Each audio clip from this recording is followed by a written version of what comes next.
Buenas tardes a mis pastores y a todos mis hermanos. Espero de que se encuentren súper bien ahí en sus casitas donde esté. Y doy gracias a Dios por este tiempo en donde usted me puede ver, quizás yo no lo puedo ver, pero usted me puede ver a mí. Y de igual manera es una bendición poder compartir este tiempo un poco más de la palabra de Dios. Y como dice el título, hoy día vamos a hablar sobre un tema de que mucho hemos escuchado durante toda nuestra vida como cristianos, durante nuestro caminar con Dios, y que muchas veces lo malinterpretamos según a nuestro juicio, ¿verdad? A nuestro juicio humano. Y se trata sobre la justicia de Dios. Todos sabemos que la justicia se emplea cuando existe injusticia, ¿verdad? Pero cuando ocurre un suceso que quiebra toda ética y moral humana, y cuando se hace justicia, nuestro razonamiento humano queda satisfecho, ¿cierto? Y queda conforme. Aquí se hizo justicia, ahora quedamos todos tranquilos y todos en paz. Pero cuando entendemos cómo obra la justicia de Dios, porque la justicia humana con la justicia de Dios son cosas muy diferentes. Y hoy día lo vamos a poder comprobar y vamos a poder entender cuál es la diferencia. Y en la palabra en la cual yo me quiero centrar está en San Juan capítulo 8, desde el versículo 1 al 11. Y voy a estar leyéndole la Nueva Traducción Viviente para que podamos comprenderla con mayor claridad. San Juan capítulo 8 del versículo 1 al 11. Y leemos así la poderosa palabra de Dios. Jesús regresó al Monte de los Olivos, pero muy temprano a la mañana siguiente estaba de vuelta en el templo. Pronto se juntó una multitud y él se sentó a enseñarles. Mientras hablaba, los maestros de la ley religiosa y los fariseos le llevaron a una mujer que había sido sorprendida en el acto de adulterio. La pusieron en medio de la multitud. «Maestro», le dijeron a Jesús, «esta mujer fue sorprendida en el acto de adulterio. La ley de Moisés manda apedrearla. ¿Tú qué dices?» Intentaban tenderle una trampa para que dijera algo que pudieran usar en su contra. Pero Jesús se inclinó y escribió con el dedo en el polvo. Como ellos seguían exigiéndole una respuesta, él se incorporó nuevamente y les dijo, «Muy bien, pero el que nunca haya pecado, que tire la primera piedra». Luego volvió a inclinarse y siguió escribiendo en el polvo. Al oír eso, los acusadores se fueron retirando uno tras otro, comenzando por los de más edad, hasta que quedaron solo Jesús y la mujer en medio de la multitud. Entonces Jesús se incorporó de nuevo y le dijo a la mujer, «¿Dónde están los que te acusaban? ¿Ni uno de ellos te condenó?» «Ni uno, Señor», dijo ella. «Yo tampoco», le dijo Jesús. «Vete y no peques más». Esta es una palabra que muchos ya hemos oído durante mucho tiempo y la volvemos a leer y volvemos a ver muchas cosas nuevas, mucho que aprender de este acto tan digno que hizo Jesús con una mujer. La justicia humana es aquella que se desarrolla en base a una acusación, ¿verdad? Como hablábamos al principio. Y también a una prueba que avale dicha acusación. La justicia humana siempre se hace conforme a pruebas. No se puede hacer una acusación sin tener hechos contundentes que prueben para poder acusar a una persona. Pero la justicia de Dios es diferente, totalmente diferente. Es aquella que a pesar de tener un acusado y de tener pruebas, juzga no en base al odio, juzga no en base al mal, sino que juzga en base al amor. La justicia de Dios juzga en base al amor, al perdón y a la misericordia. Este hecho lo vemos directamente en esta palabra que acabamos de leer. Jesús estaba predicando como de costumbre durante su ministerio, ¿cierto? Él siempre predicaba a la multitud del amor de Dios, del reino de Dios. Jesús era uno con el Padre, por lo tanto, Jesús, su tema central siempre fue la salvación, el perdón, el reino de Dios instaurado alrededor de aquella multitud junto con sus discípulos. Y en esta parte donde Jesús hace juicio, no humano, sino juicio divino del cielo, lo hace en base al amor, al perdón y a la misericordia.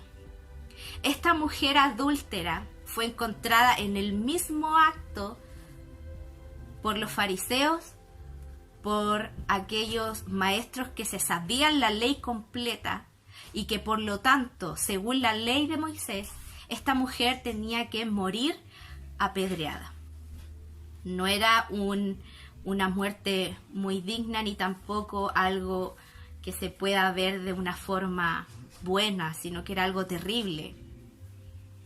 Todos nosotros, cada uno de nosotros, durante nuestra vida hemos vivido experiencias que son un poco tristes al recordarlas quizás. Cuando nos hirieron, por ejemplo, cuando nos trataron mal, o muchas veces quizás reaccionamos de forma negativa ante algunas cosas, ante algunos hechos. Y como dice el dicho, pagamos con la misma moneda, o me la vas a pagar, y un sinfín de expresiones amenazantes que quizás en el mundo lo dijimos alguna vez. No lo sabemos, quizás no lo recordamos, o quizás muchas veces preferiríamos no recordarlos porque decimos, ¿cómo pude haber dicho eso? ¿Cómo pude haber hecho algo tan horrible que ahora lo encontramos de esa manera, lo vemos de esa manera?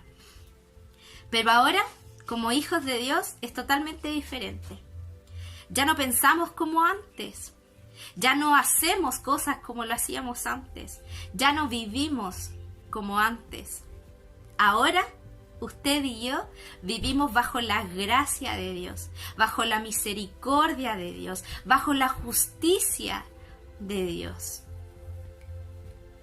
Allí en Miqueas capítulo 6, en el versículo 18, dice: No, oh pueblo, el Señor te ha dicho lo que es bueno y lo que Él exige de ti, que hagas lo que es correcto, que ames la compasión, que ames la compasión, que ames la compasión. En la versión Reina Valera dice amar misericordia y que camines humildemente con tu Dios. Como hijos de Dios tenemos la responsabilidad de hacer justicia, pero aquella justicia del cielo. Por favor, tengamos cuidado con hacer nuestra propia justicia humana, porque igual de la misma manera vamos a ser juzgados un día cuando Dios vuelva. Aquella justicia divina es aquella que cambia la condenación al perdón. Aún teniendo todos los motivos, todas las pruebas, ese juicio de condenación se cambia al perdón. Y esto lo podemos ver claramente cuando Jesús le dijo a esa mujer: ¿sabes qué? Yo tampoco te voy a condenar. Jesús, siendo el único digno de juzgar a esa mujer, siendo el único hombre, tanto humano como divino, que pudo haber juzgado a esa mujer, no lo hizo. Ese es un ejemplo muy claro de cómo nosotros debemos ser hoy en día. Al final del día, lo que estamos haciendo es ser un poco más como Jesús. Todos los días de nuestra vida vamos a estar en proceso de cambio. Todos los días de nuestra vida vamos a estar en un proceso de formación hasta que Cristo venga por su iglesia. Así que debemos aprovechar bien, debemos estudiar la justicia de Dios, porque la justicia de Dios es aquella que no existe aquí en la tierra, porque todos ahora se pagan mal con mal. Pero nosotros debemos pagarlo con bien. ¿Jesús tenía motivos para condenar a la mujer? Por supuesto que sí. Es más, los maestros de la ley, los fariseos, tenían motivos para condenarla. Y según la ley, así tenía que morir la mujer. Pero la justicia de Dios obra mucho más allá de la ley. Jesús era el único de entre todos esos maestros, como decía, que podía juzgar a la mujer por su pecado, pero no lo hizo. Hoy el mal se paga con mal, pero nosotros estamos llamados a pagar el mal con el bien, como le decía. Esa es la justicia de Dios. Y a causa de ese hecho, a causa de ese actuar que nosotros debemos tener, vamos a poder demostrar el amor de Dios y vamos a poder ganar muchas almas, porque la gente espera que se le trate mal cuando ellos han tratado mal, pero nosotros debemos hacer la diferencia. Allí en Romanos, capítulo 12, versículo 21 dice: no dejen que el mal los venza, más bien venzan el mal haciendo el bien. En la Reina Valera dice: si no vence con el bien, el mal. No seas vencido de lo malo, sino vence con el bien, el mal. Si le hacen mal, usted haga el bien. Esa es la justicia de Dios. Si le lastiman, usted consuele. Esa es la justicia de Dios. Si le humillan, usted ensalce, levante. Esa es la justicia de Dios. Si le odian, usted ame. Esa es la justicia de Dios. Si no le perdonan, usted perdone. Esa es la justicia de Dios. Si no hacen misericordia con usted, usted haga misericordia. Esa es la justicia de Dios. Si le abandonan, usted sea fiel. Esa es la justicia de Dios. Si le maldicen, usted bendiga en el nombre de Jesús, porque esa es la justicia de Dios. Amemos la justicia de Dios. Actuemos con la justicia de Dios. Vivamos con la justicia de Dios. Así, solo así, amado hermano, amada hermana, amado joven, amado niño, amada niña que está viendo esta palabra. Así haremos la diferencia con el mundo. Les amo a cada uno y les bendigo en el nombre de Jesús. Y que podamos meditar y que podamos desglosar esta palabra y que podamos allí en nuestro lecho orar y decir: Señor, ayúdame a que tu justicia divina, reine sobre mí, sobre mi casa, sobre mis hijos, para así poder reflejar a Jesús donde quiera que estemos. Un abrazo.